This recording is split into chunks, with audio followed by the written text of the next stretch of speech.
With conditional logic, you can change your form when something happens. For example, you could show a field when the users check a box or select a specific option in a drop-down.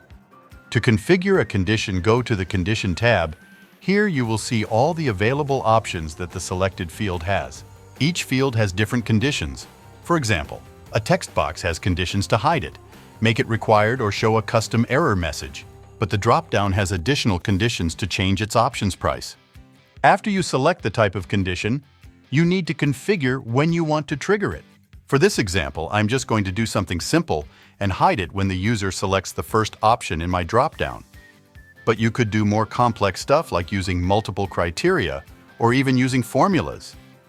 Also, for the most complex conditions, you can get rid of the condition builder and create your own formula that will trigger your conditional logic.